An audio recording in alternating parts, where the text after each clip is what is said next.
Al-awwal, yang pertama. Ya, tolong nanti para orang tua dituliskan, dicek anak-anaknya saat sekolah. Kita yang belajar nomor 1 ini coba cek kembali, ya. Al-awwal, yang pertama, an yutahhira qalbahu min kulli ghasyin wa danasin wa ghillin wa hasadin wa su'i aqidatin wa su'i khuluqin. An yutahhira qalbahu, hendaknya seorang penuntut ilmu itu memulai dengan menyucikan hatinya. Awas, kalau membersihkan yang luar itu disebut dengan nadhafah. Nadhafa yunadzifu, membersihkan yang luar. Misal, cuci baju ini supaya bersih. Setelah dicuci bersih, hilang kotorannya, maka orang Arab mengatakan thawbuka nadhif, bajumu bersih. Tapi kalau kita ingin membersihkan yang di dalam, yang tidak tampak keluar, ya, tidak tampak keluar, itu katanya terambil dari kata taharah namanya. Jelas? Ada urid an utahhira qalbi, saya ingin membersihkan bagian hatiku, tak nampak keluar. Gak ada orang mengatakan unadhifa qalbi, maka artinya hatinya keluarin dulu, cuci di luar. Ya. Nah, taharah itu membersihkan bagian dalamnya. Wudu, kenapa disifati dengan taharah? Karena wudu itu walaupun membasuh yang di luar, pada hakikatnya membersihkan fungsinya dari dalam. Ya, Anda kalau baca Quran surah kelima Al-Maidah di ayat yang ke-6, ya ayyuhalladzina amanu idza qumtum ilas salati faghsilu wujuhakum, terus sampai ke bawah tentang wudu, itu ujungnya disebutkan liyutahhirakum, untuk memberikan taharah pada dirimu. Jadi wudu yang benar itu bukan sekedar wajahnya dibasuh, tangan sampai siku, kotoran fisiknya keluar, bukan sekedar itu. Kalau Anda baca hadis Muslim, di hadis Muslim, Nabi menegaskan, bersamaan dengan Anda membasuh organ tubuh dalam wudu itu, dengan jatuhnya air membawa kotoran fisik, jatuh pula dosa-dosa keburukan yang melekat pada organ tubuh itu. Itulah wudu. Karena itu disebut juga dengan taharah, bima'nal husnu, sesuatu yang baik yang melahirkan ibadah. Jadi ketika membasuh wajah, bukan sekedar wajah yang dibasuh, fungsi yang melekat pada wajah ini berubah menjadi lebih baik, yang kotornya hilang. Di wajah kan ada mata, di wajah ada lisan, di wajah ada hidung. Jadi kalau orang wudunya benar, itu bukan sekedar raf'al hadathi, menghilangkan yang kotor di wajah, bukan, tapi juga raf'adz dzambi wadzunubi, menghilangkan kotoran dosa, noda-noda yang tak tampak di lisan, di mata, di hidung. Jadi kalau orang wudunya benar itu, matanya nggak lihat maksiat lagi, ada cahaya di matanya. Lisannya nggak bicara yang kotor lagi, keluar kotorannya, ya, mengalir dengan kotoran fisiknya. Itu bahasa Nabi. Makanya selesai kita wudu, kita doa kan? Apa doanya? Asyhadu an la ilaha illallah wa asyhadu anna Muhammadan sallallahu alaihi wasallam. Kemudian Allahumma ja'alni minat tawabin waj'alni minal mutatahhirin waj'alni min ibadikas sholihin. Tauhid dulu untuk menunjukkan penjagaan iman kita, cara bertauhidnya seperti diajarkan Nabi, wudunya seperti diajarkan Nabi, lalu doa, Allahumma ja'alni, ya Allah jadikan aku dengan wudu ini minat tawabin, termasuk golongan orang taubat. Anda baru wudu, kenapa doanya taubat?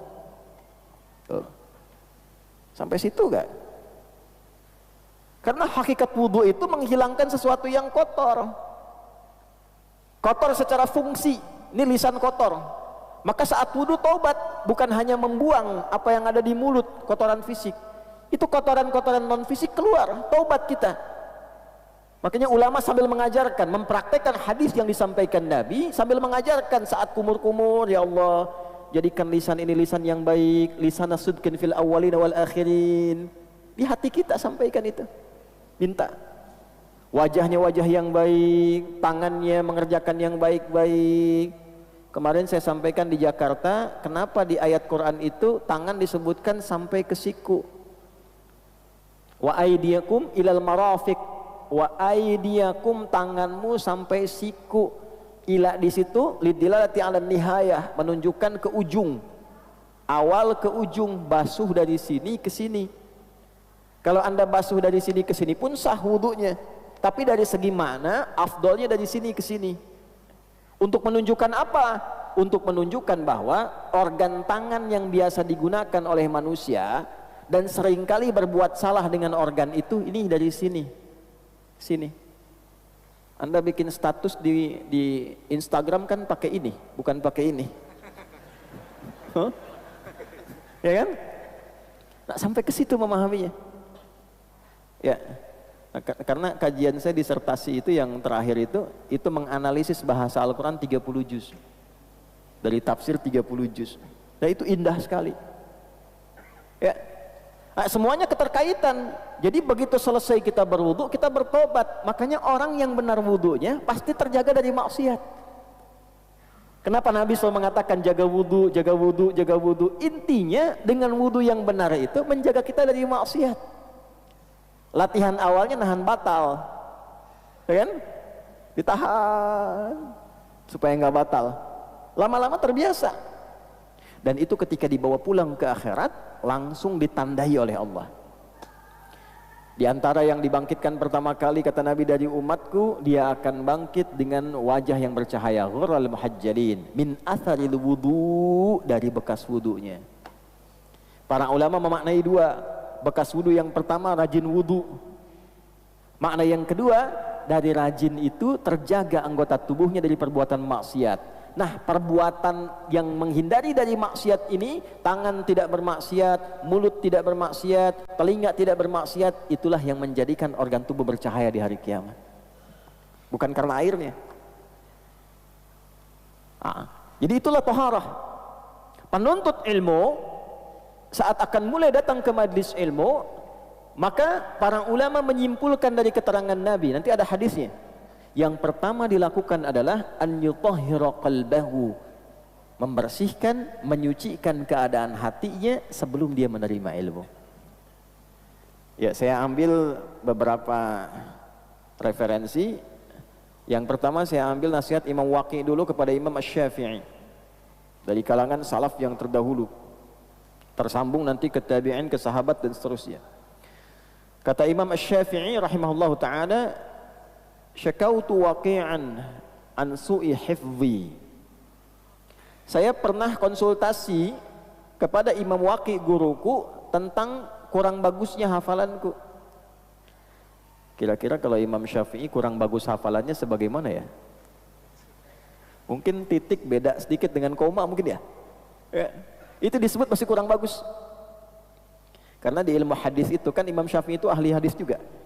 Imam dalam fikih, imam juga dalam tafsir, imam dalam hadis. Mujtahid mutlak. Kalau mujtahid mutlak itu sudah nggak usah ditanya itu.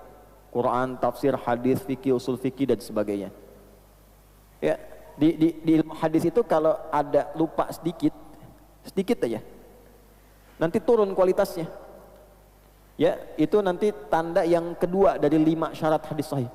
Mattasala isnaduhu binaqlil adid dhabiti anil adid dhabiti min ghairi syudzudin wala illatin qadihah.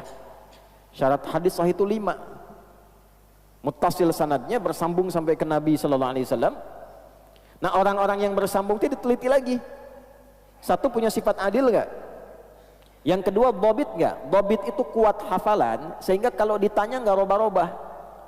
Ditanya sekarang, 5 menit kemudian, besok, 2 bulan kemudian, jawabannya masih konsisten sama. Beda sedikit saja, turun kualitas dari sahih jadi hasan. Hasan pertama kali diperkenalkan oleh Imam At-Tirmidzi karena perbedaan tingkat hafalan. Kata Imam Asy-Syafi'i, syakautu waqi'an, aku mengadukan kepada guruku Imam Waqi an su'i hifzi, akan kurang bagusnya hafalanku. Fanasahani an atrukal ma'asi bima ma'na, maka beliau menasihati aku agar berusaha terus meninggalkan maksiat. Maksiat itu kan lawannya taat. Ya. Kalimatnya belum selesai. Faqala, maka beliau berkata, al-ilmu nurun wa nurullahi la yunzalu ilal 'asi. Ilmu itu cahaya. Dan cahaya Allah tidak akan ditanamkan pada hati-hati yang berisi perbuatan maksiat. Di hadis Muslim, kalau ada orang berbuat maksiat, di hadis Muslim, itu nanti tertanam di hatinya naktah sauda, noda hitam. Kalau terus berbuat maksiat, kumpul, ketutup cawan hatinya. Kan ilmu yang bagus itu masuknya ke sini, Pak, Bu. Bukan ke sini. Kalau ke sini jadi hafalan. Kalau ke sini jadi amalan. Kalau ke sini Anda hanya akan pandai berdebat. Kalau ke sini Anda akan pandai mencari hikmah untuk mencari kebenaran. Ke sini pembenaran, ke sini kebenaran. Nah, kalau hatinya tertutup seperti ini, alhamdulillah, gini. Jadi mau dimasukkan apa aja susah, balik.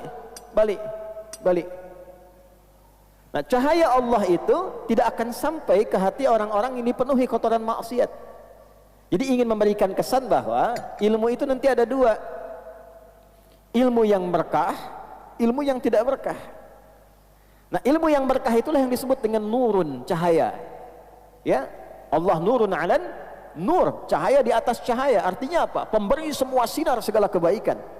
Jadi kalau orang-orang yang hatinya bersih, hatinya baik, ilmunya sampai ke dalam qalbunya. Nah, tapi kalau hatinya kotor, nurunnya dari bahasa Arab berubah ke bahasa Indonesia. Al ilmu nurun, ilmunya semakin menurun. Kurang nggak sampai.